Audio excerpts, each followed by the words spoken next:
በማህበር ተደራጅተው በአነስተኛ ካፒታል በአካባቢያቸው በቀላሉ ሊሰሩ የሚችሉ ስራዎችን በመለየት በጀመሩት ስራ ተጠቃሚ መሆናቸውን ያወሱት በሲቡ ስሪ ወረዳና አንገር ጉቴ ከተማዎች የስራ ዕድል የተፈጠረላቸው ዜጎች ከራሳቸው አልፎ ለሌሎችም የስራ ዕድል መፍጠር እንደቻሉ ገልጸዋል። አሁን እኛ የምንሰራው ከሸቀጣ ሸቀጥ ወደ ዳቦ ማምረት ተሸጋግረን ያለነው። አሁን ይሄ ማሽን የምታዩት በማሽን ሊዝ ከኢትዮጵያ ልማት ባንክ ድጋፍ የተገዛልን ማሽን ነው። ይሄ ማሽን በጣም ስታንዳርዱ የጠበቀና በቀን ብዙ ዳቦ የማምረት አቅም ይኖረዋል። ለአሁኑ ለ10 ሰው የስራ ዕድል ፈጥረናል። አሁን እኛ ከዚህ ይሄን ከመስራታችን ብዙ ጥቅም አግኝተናል። እኛ ይሄ ማሽን በቀን ለምሳሌ በ15 ደቂቃ ወደ 300 ዳቦ የማምረት አቅም አለው። ከዛ በላይም በቀን ሲሰላ ደግሞ ከዛ በላይ የማምረት አቅም ይኖረዋል። ወደፊት ከዚህ በላይ የመስራት እቅድ አለን። ብዙ ስራ ወደ ትላልቅ ኢንቨስትመንት ውስጥ ለመግባት ፍላጎታችንም ነው። የድርጅታችን ስም ሃና ገነትና አረጋሽ ነው የሚባለው። የምንሰራው ጫማ ላይ የተደራጀ ነው እና ስንነሳ ካፒታላችን 5000 ነበር። አሁን ላይ ግን እየሰራን ለውጥ አምጥተናል። ድጋፍ የተደረገልን ብድር ምናምን መውሰድ እንችላለን።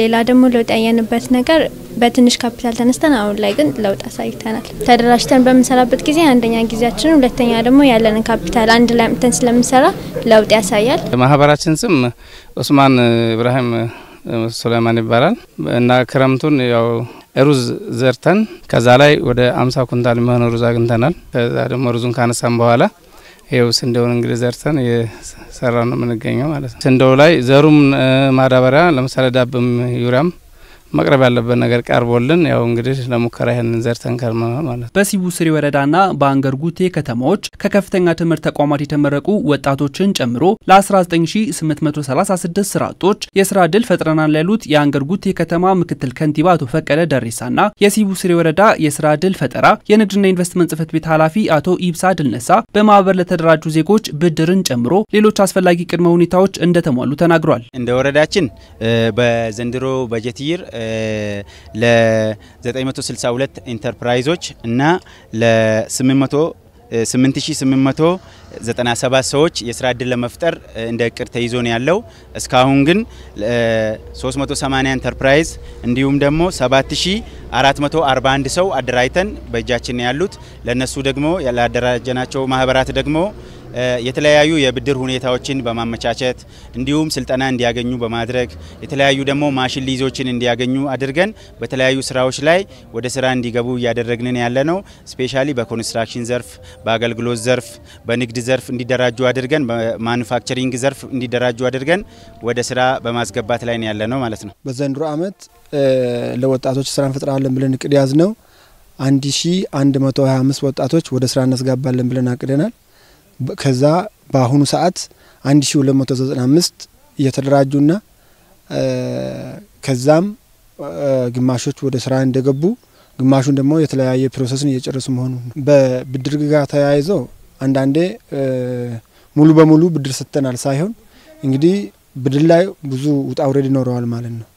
የሴክተሮች ያሉ ሴክተሮች የመጓተት ባህሪ ይታያል ማለት ነው። ያንን ደግሞ ቶሎ ብሎ የወጣቶችን ፋል የመመለስ ዞን ጋር ተያይዞ ያለው ትንሽ ውጣ ውረድ ይኖረዋል ማለት ነው። በተያዘው የበጀት ዓመት ከ139000 በላይ ለሚጠጉ ስራ አጦች የስራ ዕድል ለመፍጠር ታቅዶ ባለፉት 9 ወራት ውስጥ ከ78000 በላይ የሚሆኑ ሰዎችን በአዲስ በማደራጀት ነባሮችን በማጠናከርና የስራ ዕድል ተጠቃሚ ማድረግ ተችሏል ያሉት የዞኑ የስራ ዕድል ፈጠራና ክህሎት ጽሕፈት ቤት ኃላፊ አቶ ደበላ ወጋሪ የስራ ዕድሉን ላገኙ ወገኖች የስራ ፈጠራ ስልጠናና 130 ሚሊዮን ብር ብድር መሰጠቱንም ተናግሯል። ከጠቅላላ እቅዳችን 82% ማከናወን ችለናል። እስካሁን ለ114510 ለሚሆኑ ስራ አጦች ወደ ስራ እንዲገቡ ተደርጓል።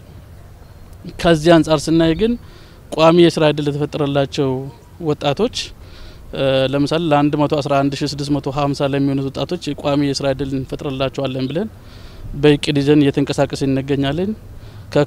ከክንውናችን አንፃር ስናይ እስካሁን 78200 ለሚሆኑ ወጣቶች በቋሚ የስራ ዕድል ተፈጥሮላቸው እናገኛለን ማለት ነው።